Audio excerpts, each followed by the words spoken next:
बहुत ही सत्कारयोग अज दे इस इकट्ठ विच बैठे भैणों ते भरावो, नौजवान बच्चों, सब तो पहला फतेह अर्ज करदा। वाहिगुरू जी का खालसा, वाहिगुरू जी की फतेह। साध संगत जी, जदों मैं तुहाडे विच आउणा, अकाल पुरख अगे इको अरदास हुंदी है भी तुहाडे चरणां दी धूड़ छो के अपनी जिम्मेवारी दा होर एहसास कर सकां।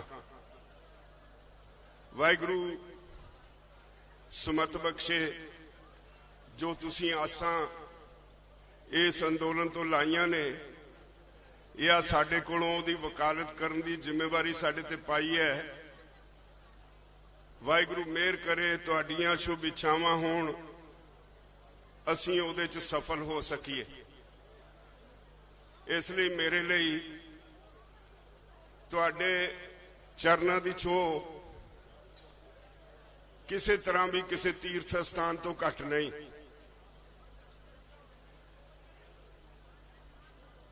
तीह तारीख नूं जदों असीं मंत्रियों दे नाल चर्चा कर रहे सी, चर्चा करन तो पहला मैं उन्हां नूं एक गल कही भी साडे किसान जिहड़े शहीद होए ने, इन्हां नूं श्रद्धांजलि दे के मीटिंग शुरू की जाए। बहुत कष्ट होया जदों खेती मंत्री ने श्रद्धांजलि दिंदियां शब्द वरते, जिहड़े किसान हताहत होए ने। मैं रिएक्ट भी किया। इस बारी जदों 4 तारीख नूं मीटिंग हुई, उस दिन असीं सरकार नूं मौका नहीं दिता। मैं अपने साथियों नूं कह के गया सी भी अज पहला असीं श्रद्धांजलि देंगे, देखांगे सरकार दे मंत्री उठ के श्रद्धांजलि दिंदे ने कि नहीं। जो ही मीटिंग शुरू हुई, मैं पहला सवाल यह किया भी साडे 70 के करीब किसान शहीद हो गए ने। असी मीटिंग शुरू करन तो पहला 2 मिनट मौन धारण करके उन्होंने श्रद्धा के फुल भेंट करांगे। जो ही खड़े होए, उन्होंने मजबूरी सी उन्होंने भी खड़े होके श्रद्धांजलि भेंट करनी पई। पर मैं जदों इत्थे आउणा, इत्थे आके एक हर बारी नवा एहसास हुंदा है। मैं कुछ गल्लां तुहानूं भी कह के जाना और अपने बच्चों नूं भी कह के जाना। याद रखियो, ये अंदोलन अज इत्थे तक सीमित नहीं, सारी दुनिया का अंदोलन हो गया। अज विदेशों में बैठे, अफ्रीका वर्गे देशों च बैठे किसान, जिथे तुहाडे वांगू छोटियां छोटियां छोटे छोटे टुकड़े ने जमीन के, वो भी ये सोचन लगे ने भी जे हिंदुस्तान का किसान सरकारी जबर के खिलाफ खड़ा होया है तो सानू भी इत्थे कुछ करना चाहिए। उत्थे भी अंदोलन का मुड़ बज गया। दुनिया भर विच जिथे तुसीं बैठे हो, हिंदुस्तानी कोई किते बैठा है, उन्हें आपो अपने देश दीयां सरकारां दे उत्ते दबाव बनाया है। इहदा नतीजा है अज दुनिया दीयां 5-6 देशां दी पार्लीमेंट दे विच तुहाडे मुद्दे ते बहस हो चुकी है। और इहदा ही सिट्टा है भाई बहुत सारे देशों के एमपीज आपो अपनी सरकारां नूं लिख के दे चुके ने भाई भारत सरकार नूं किसानां उत्ते जुल्म करन तो रोकिया जाए। ये तुहाडे अंदोलन दा, तुहाडे दबाव दा सिट्टा है। इहदा ही नतीजा है इंग्लैंड का प्रधानमंत्री 26 जनवरी नूं मुख मेहमान बन के इत्थे नहीं आ रहा। उन्हें कहा भावें बहाना लाया भी उत्थे इंग्लैंड दे विच कोरोना की बीमारी फिर फैली है, पर नाल उहदे ये भी कहा भाई मैनू पता लग्या तुहाडे देश विच तुसीं किसानां नाल ज़्यादती कर रहे हो, इस करके मैं नहीं आ रहा। ये कोई छोटियां गल्लां नहीं। इहदे नाल ही मैं तुहानूं एक यकीन दिवाउणा चाहुंदा, मित्रों जंग जित्ती हुई है, बार बार साबित कर चुके हैं। तुहाडा केस सरकार कोल किसी गल का जवाब नहीं। असीं उन्हां नूं चूं नहीं करन दिंदे, जदों अगे बोलदे ने तड़क असीं उन्हां नूं घेरदे हां।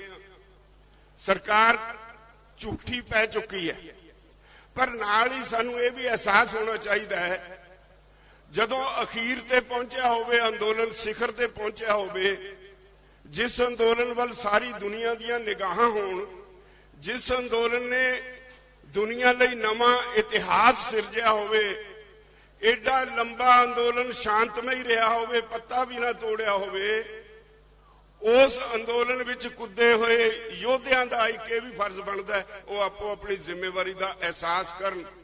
जिहड़ा मुढ़ला खासा है इस अंदोलन की कामयाबी का, वो तुहाडा शांतमई रहना है। तुहाडे शांतमई रहन करके अंदोलन इत्थे पुज्जिया है, नहीं सरकारां अंदोलन नूं जबरदस्ती करके उठा दिया करदियां। तो अज सुप्रीम कोर्ट विच भी केस लग्या है। केस सरकार ने पाया, असीं नहीं पाया। धक्के नाल सानूं उहदे विच पार्टी बनाया है। असीं अपने वकीलां नूं कह दिता भई साडे वल्लों पेश होकर सुप्रीम कोर्ट नूं आखो भई असीं ये केस नहीं पाया, असीं इहदे च पार्टी धक्के नाल बनाए गए हां, असीं अपने आप नूं इंप्लीड नहीं करना। और इहदे विच जिहड़े केस अज लगे ने उन्हां च प्रेयर ये सी भी सानूं इत्थों उठा दिता जाए। सुप्रीम कोर्ट पहले ही कह चुकी है सरकार नूं भई जिहड़े लोग शांतमई तरीके नाल आए ने, इत्थे शांतमई बैठे ने, तुहानूं कोई अधिकार नहीं उन्हां दे खिलाफ पुलिस बल इस्तेमाल करन दा। तो सरकार नूं जो सुप्रीम कोर्ट ने कहना सी कह दिता। इस तो अगे जाण लई कोई लॉ पॉइंट डिस्कस करन लई सुप्रीम कोर्ट अगे ना वधे, क्योंकि सानूं पता है जे सुप्रीम कोर्ट अगे वधदी है तो मामला कई साल लई लटक जाएगा और उन्ने सालां च साडा घाण पा देणगे। असीं कह दिता वकीलां नूं भी जे सुप्रीम कोर्ट आखे कि साडा हुक्म ना मनण ते जेल जाना पऊ, असीं कह दिता असीं जेल जावांगे, सारे लीडर जेल जाणगे, पर असीं सुप्रीम कोर्ट दा इहो जिहा कोई हुक्म नहीं मन्नांगे जिहड़ा इन्हां पटीशनां विच प्रेयर पटीशन पाउण वालियां ने नहीं कीती। सरकार सुप्रीम कोर्ट वल वध रही है, उन्हां नूं कोई रास्ता नहीं दींदा।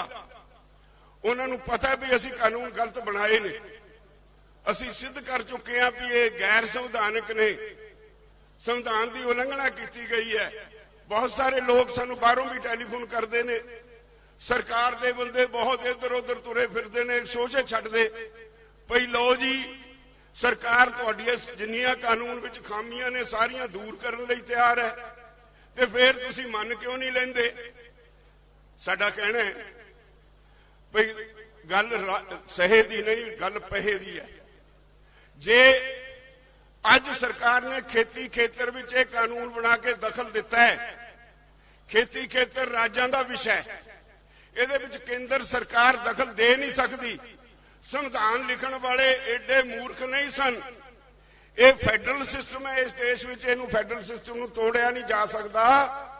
ते असीं फिर एक कानून टेढ़े ढंग नाल मन के असीं केंद्र सरकार नूं यह आग्या क्यों दईए भी वो फिर मुड़ मुड़ खेती खेतर विच दखल देवे और सानूं बर्बाद करे? असीं ये मनण लई तैयार नहीं। बड़ा सीधा ते स्पष्ट जवाब है। कई बारी उन्होंने कहा जी तुहाडीआं सूबिआं दीआं सरकारां भी कानून बनाउंदियां, साडा उन्हां नूं बड़ा साफ कहना है भी सूबिआं दे विषय विच सूबिआं दीआं सरकारां नूं अधिकार आ जो मर्जी कानून बनाउण, उहदे लई असीं वखरा लड़ांगे, पर तुहानूं तां अधिकार ही नहीं। तुसीं इस खेतर विच दखल ही क्यों दिता? लड़ाई अज इत्थे खड़ी है, उन्हां कोल इस गल दा कोई जवाब नहीं। और सारे देश का किसान अज इस गल उत्ते एकमुठ हो गया। सरकार जिहड़ी किसी वेले सानू कहंदी सी ये सिर्फ पंजाब दे किसानां दा अंदोलन है, इहदे विच कोई दो राय नहीं। पंजाब एक धुर है, पंजाबियों की एक वखरी पछाण है। मैं तो इत्थों तक जावांगा जे इतिहास नूं फरोलीए, पंजाबी वो पता नहीं अकाल पुरख ने तुहाडे कर्मां विच की लिख के भेजिया, जदों दुनिया की कोई लड़ाई हुंदी है तां तुसीं मोहरी होके लड़दे हो। मुगलों के वेले मुगलों ने इत्थे जदों लुट्टां खोहां कीतियां, धीआं भैणां नूं इत्थों लुट के नाल ले जांदा रहा, तां तुहाडे पूर्वजां ने उन्हां नूं घेर घेर के लुटिया, माल भी वापस कराया, धीआं भैणां घरों घरी पहुंचाईयां। ये लड़ाई भी तुसीं लड़ी। आजादी की लड़ाई विच 92% लोग फांसी चढ़े तो तुहाडे पंजाबी चढ़े, गुजराती एक भी नहीं सी। और जदों देश आजाद हो गया तो एक बारी फिर हालात बिगड़े, एमरजेंसी लगी, पंजाब तो बिना किसी ने चूं नहीं की, पंजाबी लड़ते रहे। अज सारे देश से फिर भीड़ बनी है। एक हाकम आया जिहड़ा डिक्टेटर बनना चाहता है, तुसीं उहदे खिलाफ लड़ाई विड़ लई। कोई इहनूं 41 दिन की लड़ाई कहता है, पर मैं तो इहनूं 1 साल पुरानी शुरू हुई लड़ाई मन के चलदा। जदों मैं ये सब तो पहला सरकार का जिहड़ा रुख सी वो भांप लिया सी और कागज पत्र कढ के सारी इत्थे दी पोलीटिकल लीडरशिप नूं दित्ते सी चंडीगढ़ च, भी देखो सरकार किधर जा रही है, इकट्ठे होकर लड़ांगे तो बच जाएंगे, नहीं तो सानू सारिਆਂ ਨੂੰ खत्म कर देगी ये केंद्र की सरकार। पोलीटिकल पार्टियां साडे नाल उस वेले नहीं आईयां जदों मौका सी। उसके बाद असीं किसान जथेबंदियां ने इकट्ठे होकर यह अंदोलन शुरू कर दिता। तुसीं लगातार रेलवे लाइनां ते बैठे रहे, फिर इत्थे भी आ गए और तुहाडा यह फैसला कारगर साबित होया भी तुसीं किसी पोलीटिकल पार्टी नूं अपनी स्टेज शेयर नहीं करन दित्ती। यह बहुत वड्डा एक फैसला सी और अज सियासी पार्टियां अपनी जमीन लभदियां फिरदियां। पर मैं तुहानूं कुछ बेनतियां करनी है। बेनतियां ये करनी है, मोर्चा तुहाडा भरावो जित्तिया होया है, सिर्फ हठ धर्मी है सरकार दी, तरह तरह के शोशे छड्ड रही है सरकार। मैं हर बारी तुहानूं कहना, सब तो वड्डा अज तक दीयां सरकारां दा सब तो खतरनाक किस्म का IT सैल भाजपा वालियां ने बनाया होया है। वो हर रोज नवा शोशा छड्डदा है, तुहाडे खिलाफ प्रचार करदा है। और वो जदों तुसीं ये लड़ाई लई जिन्ना प्रचंड हुंदे जा रहे हो, उन्ना ही तुहाडी लीडरशिप ते भी अटैक करदा है। किते लोकां 'च फैला रहा भी लो जी ये तो लीडरशिप विक जाएगी, ताकि लोकां 'च एक भरम पैदा हो जाए। और मैनूं उन्हां दी परवाह नहीं, मैनूं तुहाडी परवाह जरूर है।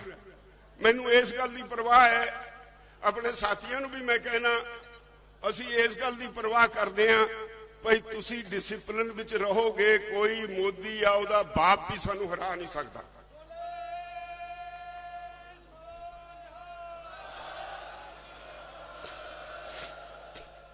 बहुत दुख हुंदा है, असीं औसतन हर रोज पंजाब नूं 2 लाशां भेज रहे हैं। 2 लाशां औसतन 2 साडे साथी रोज सातों विछड़ रहे ने। ते साडे कुछ नौजवान बच्चे डैक ला के डैक बजाउंदे ने। 2 दिनों तो मैं देख रहा, साडे कुछ लोग रात नूं शराब पींदे ने, उन्हां दियां अर्थीआं ते शराब पींदे हो। मैनूं दस्सिओ असीं कित्थे खड़े हां। वो एडे वड्डे इम्तिहान च होई है, एडा वड्डा अकाल पुरख ने तुहाडे ते जिम्मेदारी पाई होवे, सारी दुनिया तुहाडे वल देखदी होवे, और फिर रात नूं शराब पीओ तुहाडे विचों कुछ लोग, चाहे कि सरकार पिलाए चाहे कोई पिलाए। ये कित्थों दा न्याय है? कि जिहड़े साडे चों विछड़ रहे ने उन्हां नूं श्रद्धांजलि इस तरह दित्ती जांदी है? साडे बच्चे कुछ हरियाणे चों आ जांदे ने, कोई इत्थे दे रल जांदे ने, इत्थे ट्रैक्टर घुमाउंदे, डैक बजाउंदे, पता नहीं की कुछ करदे फिरदे ने। मैं उन्हां नूं बेनती करदा, ओ प्यारे बच्चेओ, तुसीं मसां कलंक लाया है, जिहड़ा पंजाब दी जवानी ते कलंक लाया होया सी पोलीटिकल लोकां ने, तुसीं मसां लाया हो। इत्थे नवां कलंक ना खट के जाओ। तुसीं कुर्बानी दे मुजस्समा हो, ਤੁਸੀਂ ਕੁਰਬਾਨੀ ਦੇਣ ਵਾਲੇ ਲੋਕ ਹੋ, ਤੁਹਾਡਾ ਖੂਨ ਗਰਮ ਹੈ। ਇਹ ਖੂਨ ਨੂੰ ਹੋਸ਼ ਦੇ ਨਾਲ ਸੰਭਾਲ ਕੇ ਰੱਖਣਾ ਹੈ। ਕਈ ਤਰ੍ਹਾਂ ਦੀਆਂ ਗੱਲਾਂ ਛੱਡੀਆਂ ਜਾ ਰਹੀਆਂ ਅੰਦੋਲਨ ਨੂੰ ਲੀਹੋ ਲਾਉਣ ਦੀਆਂ। ਇੱਥੇ ਬਹੁਤ ਸਾਰੇ ਗਰੁੱਪ ਸਰਗਰਮ ਨੇ ਸਰਕਾਰ ਦੇ ਛੱਡੇ ਹੋਏ। ਸਰਕਾਰ ਦੀਆਂ ਏਜੰਸੀਆਂ ਪੂਰੀ ਤਰ੍ਹਾਂ ਸਰਗਰਮ ਨੇ। ਜਿਉਂ-ਜਿਉਂ ਤੁਹਾਡੀ ਜਿੱਤ ਦਾ ਦਿਨ ਨੇੜੇ ਆਉਂਦਾ ਜਾਂਦਾ ਹੈ, ਉਨਾ ਹੀ ਉਹ ਏਜੰਸੀਆਂ ਸਰਗਰਮ ਹੋਈ ਜਾ ਰਹੀਆਂ। ਹਾਲੇ ਪਰਸੋਂ ਫੜਿਆ ਨਹੀਂ ਤੁਸੀਂ RSS ਵਾਲਾ ਕੋਨਾ ਮੋਨਾ ਕਿਰਪਾਨ ਪਹਿਨ ਕੇ ਪੂਰਾ ਗੁਰਸਿੱਖ ਬਣ ਕੇ ਸ਼ਰਾਬ ਦੀ ਬੋਤਲ ਜੇਬ 'ਚ, ਇੱਥੇ ਸਾਡੇ ਵਲੰਟੀਅਰਾਂ ਨੇ ਫੜਿਆ ਨਹੀਂ ਤੇ ਉਹ ਤਾਂ ਚੌਕਸ ਨਹੀਂ ਹੋਵੋਗੇ ਤੁਸੀਂ? ਇਹ ਤਾਂ ਪਤਾ ਨਹੀਂ ਲੱਗਦਾ ਕੀ ਮਨਸ਼ਾ ਸਰਕਾਰ ਦੀ। ਸਮਝੋਗੇ ਨਹੀਂ? 8 ਤਰੀਕ ਨੂੰ ਫੇਰ ਬੜਾ ਸਿੱਧਾ ਤੇ ਸਪਸ਼ਟ ਜਵਾਬ ਹੈ ਸਰਕਾਰ ਨੂੰ। ਕਹਿ ਆਏ ਹਾਂ ਅਸੀਂ। ਮੈਂ ਇੱਕ ਵਾਰੀ ਮੇਜ਼ ਤੇ ਹੱਥ ਮਾਰ ਕੇ ਕਿਹਾ ਮੰਤਰੀਆਂ ਨੂੰ, ਇੱਕ ਵਾਰੀ ਕਹਾ ਲਓ, 1000 ਵਾਰੀ ਕਹਾ ਲਓ, ਕਾਨੂੰਨ ਰਿਪੀਲ ਕਰਨੇ ਪੈਣਗੇ, ਰਿਪੀਲ ਕਰਨੇ ਪੈਣਗੇ, ਰਿਪੀਲ ਕਰਨੇ ਪੈਣਗੇ।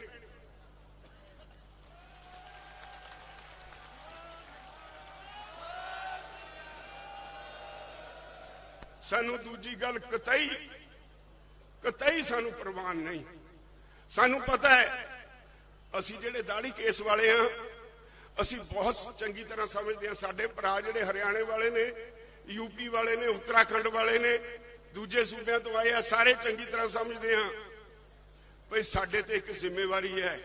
ਜ਼ਿੰਮੇਵਾਰੀ ਹੈ ਜਿਹੜੇ ਲੋਕ ਘਰਾਂ 'ਚ ਬੈਠੇ ਨੇ ਉਹਨਾਂ ਦਾ ਵੀ ਭਵਿੱਖ ਬਚਾਉਣ ਦੀ। ਜ਼ਿੰਮੇਵਾਰੀ ਹੈ ਇਸ ਦੇਸ਼ ਨੂੰ ਬਚਾਉਣ ਦੀ। ਜੇ ਖੇਤੀ ਖੇਤਰ ਨਾ ਬਚਿਆ ਜਿਹੜਾ 80% ਲੋਕਾਂ ਨੂੰ ਰੋਜ਼ਗਾਰ ਦਿੰਦਾ ਹੈ, ਤਾਂ ਇਹ ਦੇਸ਼ ਨਹੀਂ ਬਚਣਾ।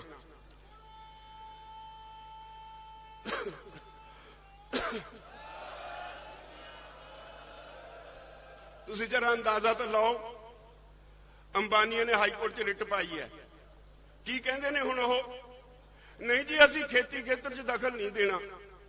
ਕਿਉਂ ਕਹਿਣ ਲੱਗੇ ਨੇ? ਤੁਹਾਡਾ ਸੇਕ ਮਾਰਦਾ ਹੈ। ਇਹੀ ਅੰਬਾਨੀ ਅਡਾਨੀ ਹੈ ਜਿਹੜੇ ਚੁੱਪ ਕਰਕੇ ਥਾਲੀ 'ਚ ਪਰੋਸ ਕੇ ਜੋ ਮੋਦੀ ਦਿੰਦਾ ਸੀ ਲੈ ਲੈਂਦੇ ਸੀ। ਉਹਨੇ ਇਹਨਾਂ ਨੂੰ ਆਇਲ ਸੈਕਟਰ ਦਿੱਤਾ, ਲੈ ਲਿਆ। ਕਮਿਊਨੀਕੇਸ਼ਨ ਦਿੱਤਾ, ਲੈ ਲਿਆ। ਇਹਨਾਂ ਨੂੰ ਡਿਫੈਂਸ ਦਿੱਤਾ, ਲੈ ਲਿਆ। ਉਹੀ ਅੰਬਾਨੀ ਹੁਣ ਕਹਿੰਦੇ ਨਹੀਂ ਜੀ ਨਹੀਂ, ਅਸੀਂ ਨਹੀਂ ਜੀ, ਸਾਡਾ ਹੋਰ ਨੁਕਸਾਨ ਨਾ ਕਰੋ, ਅਸੀਂ ਖੇਤੀ ਖੇਤਰ 'ਚ ਦਖਲ ਨਹੀਂ ਦੇਵਾਂਗੇ, ਅਸੀਂ ਕੰਟਰੈਕਟ ਖੇਤੀ ਨਾ ਕਰਾਵਾਂਗੇ। ਫਿਰ ਇਹ ਕਾਨੂੰਨ ਕਾਹਦੇ ਵਾਸਤੇ ਬਣਾਏ ਜਾ ਰਹੇ ਨੇ? ਜੇ ਤੁਸੀਂ ਦਖਲ ਨਹੀਂ ਦੇਣਾ, ਤੁਹਾਡਾ ਚਹੇਤਾ ਮੋਦੀ ਇਹਨਾਂ ਕਾਨੂੰਨਾਂ ਤੇ ਕਿਉਂ ਅੜਿਆ? ਪਾਓ ਤਾਂ ਆਪਣੇ ਭੜੂਏ ਤੇ ਜ਼ੋਰ, ਉਹਨੂੰ ਕਹੋ ਲੈ ਵਾਪਸ ਕਾਨੂੰਨ। ਔਰ ਮੈਂ ਤੁਹਾਡੀ ਕਚਹਿਰੀ 'ਚ ਤੁਹਾਨੂੰ ਮੈਂ ਸਾਫ਼ ਕਰ ਦਿਆਂ, ਇੱਕ ਵੀ ਤੁਹਾਡਾ ਆਗੂ ਇੱਕ ਵੀ ਇਹੋ ਜੀ ਹਿੰਮਤ ਨਹੀਂ ਕਰ ਸਕਦਾ ਵੀ ਉਹ ਰਿਪੀਲ ਹੋਣ ਤੇ ਪਿੱਛੇ ਹਟੇ। ਜੇ ਕੋਈ ਚਾਹੇਗਾ ਤਾਂ ਵੀ ਨਹੀਂ ਕਰ ਸਕੇਗਾ। ਐਵੇਂ ਨਾ ਆਪਣੇ ਆਪ ਨੂੰ ਘੱਟ ਕਰਕੇ ਜਾਣੇ ਹੋ। ਸਭ ਨੂੰ ਤੁਹਾਡਾ ਸੇਕ ਮਾਰਦਾ। ਐਵੇਂ ਮੋਦੀ ਆ ਉਹਦੇ ਜਿਹੜੇ ਚੇਲੇ ਚਪਟੇ ਨੇ ਜੋ ਮਰਜ਼ੀ ਪ੍ਰਚਾਰ ਕਰਨ, ਸਭ ਨੂੰ ਤੁਹਾਡਾ ਸੇਕ ਮਾਰਦਾ। ਸਾਰੇ ਨੀਂਦ ਹਰਾਮ ਹੋਈ ਪਈ ਹੈ। ਸਾਰੇ ਆਗੂ ਐ ਇੱਕ ਮੁੱਠ ਨੇ, ਕੋਈ ਇਹਨਾਂ ਨੂੰ ਅੱਡ ਨਹੀਂ ਕਰ ਸਕਿਆ। ਜਦੋਂ ਅਸੀਂ ਤੁਹਾਡੇ ਸਾਹਮਣੇ ਹੱਥ ਫੜ ਕੇ ਏਦਾਂ ਖੜੇ ਹੁੰਨੇ ਆ, ਇਹ ਸਾਨੂੰ ਪਤਾ ਹੈ, ਸਾਨੂੰ ਕੀ ਅਹਿਸਾਸ ਹੁੰਦਾ ਹੈ ਤੁਹਾਡੇ ਜ਼ਿੰਮੇਵਾਰੀ ਪਾਉਣ ਦਾ। ਤੋ ਇਸ ਲਈ ਮੇਰੀ ਤੁਹਾਨੂੰ ਇੱਕੋ ਬੇਨਤੀ ਹੈ, ਜਿੰਨੀ ਵਾਰੀ ਮਰਜ਼ੀ ਸਰਕਾਰ ਸੱਦੇ, ਸਰਕਾਰ ਸਾਡਾ ਦਮ ਦੇਖ ਰਹੀ ਹੈ। ਜਿੰਨਾ ਸ਼ਾਂਤਮਈ ਰਹੋਗੇ ਓਨਾ ਸਰਕਾਰ ਝੁਕੇਗੀ। ਜਿੰਨਾ ਸ਼ਾਂਤਮਈ ਰਹੋਗੇ ਓਨੀ ਸ਼ਾਨਦਾਰ ਜਿੱਤ ਤੁਹਾਡੀ ਹੋਏਗੀ। ਆ ਜਿਹੜਾ ਮੋਦੀ ਸਰਕਾਰ ਦਾ ਪ੍ਰਚਾਰ ਹੈ, ਮੋਦੀ ਸਰਕਾਰ ਦੀਆਂ ਏਜੰਸੀਆਂ ਦਾ ਪ੍ਰਚਾਰ ਹੈ, ਇਹ ਤੋਂ ਚੌਕਸ ਰਹੋ। ਮੈਂ ਆਪਣੇ ਬੱਚਿਆਂ ਨੂੰ ਖਾਸ ਤੌਰ ਤੇ ਬੇਨਤੀ ਕਰਾਂਗਾ, ਮੈਂ ਆਸ ਰੱਖਾਂਗਾ, ਮੈਂ ਬਹੁਤ ਆਸ਼ਾਵਾਦੀ ਹਾਂ ਔਰ ਇਹਨਾਂ ਤੇ ਮੈਨੂੰ ਖਾਸ ਤੌਰ ਤੇ ਬਹੁਤ ਇਸ ਗੱਲ ਦਾ ਮੈਂ ਥਾਂ ਕਹਿਣਾ। ਮੈਨੂੰ ਮਾਣ ਵੀ ਹੁੰਦਾ ਜਦੋਂ ਮੈਂ ਇੱਥੋਂ ਕੁਝ ਕਹਿ ਕੇ ਜਾਣਾ, ਮੈਂ ਆਪਣੇ ਅੱਖੀਂ ਦੇਖਦਾ ਕਿਵੇਂ ਝਾੜੂ ਮਾਰਦੇ ਹੁੰਦੇ ਨੇ, ਕਿਵੇਂ ਟ੍ਰੈਫਿਕ ਕੰਟਰੋਲ ਕਰਦੇ ਨੇ। ਇਸ ਕਰਕੇ ਮੈਨੂੰ ਬਹੁਤ ਮਾਣ ਹੈ ਇਸ ਗੱਲ ਦਾ। ਮੈਂ ਬੇਨਤੀ ਕਰਾਂਗਾ ਆਪਣੇ ਇਹਨਾਂ ਬੱਚਿਆਂ ਨੂੰ, ਅੱਜ ਤੋਂ ਚੌਕਸ ਹੋ ਜਾਓ, ਆਪਣੇ ਵਿਰੋਧੀਆਂ ਦੀਆਂ ਚਾਲਾਂ ਨੂੰ ਸਮਝਣਾ ਸ਼ੁਰੂ ਕਰੋ। ਔਰ ਕਿਤੇ ਵੀ ਸ਼ਾਮ ਨੂੰ ਕੋਈ ਸ਼ਰਾਬੀ ਨਹੀਂ ਚਾਹੀਦਾ। मैं अज तुहाडे ते आ पवित्र जगह, मैं इहनूं पवित्र जगह मन के तुहाडे ते जिम्मेवारी पाउणा। शाम नूं कोई शराब नहीं पीएगा, क्योंकि साडे 2 साथी रोज सातों विछड़ रहे ने।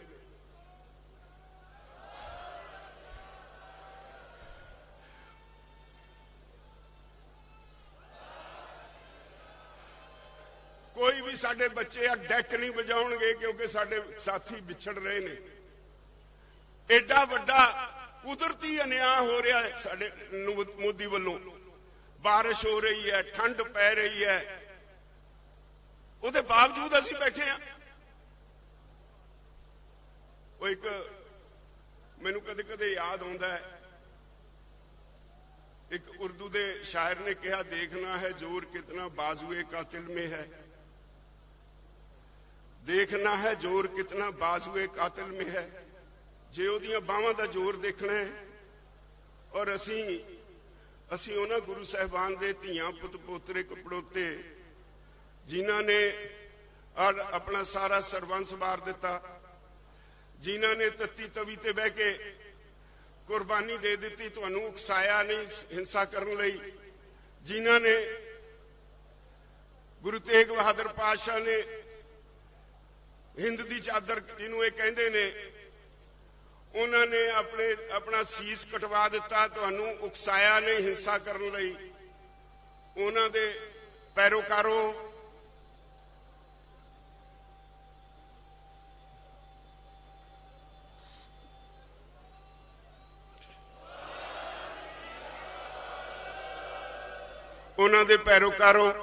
मेरे भरावों, मेरियां भैनों, मेरे बच्चों बच्चियों, हथ जोड़ के बेनती है, दोवें हथ जोड़ के सारे लीडरशिप वालों बेनती है, अपनी जिम्मेवारी का एहसास करो। अंदोलन सिरे गया, इनू ढा ना लाओ। बहुत सारिया फोर्सिस तुहानूं अकसाउणगियां आके कल्ले कल्ले नूं, वो तरह तरह के शोशे छड्डणगियां। सानूं सब पता है, असीं सब गिणदे के देखदे हां, उन्हां नूं वाच कर रहे हैं कि वो कर रहे ने, साडी भी अख है उन्हां ते।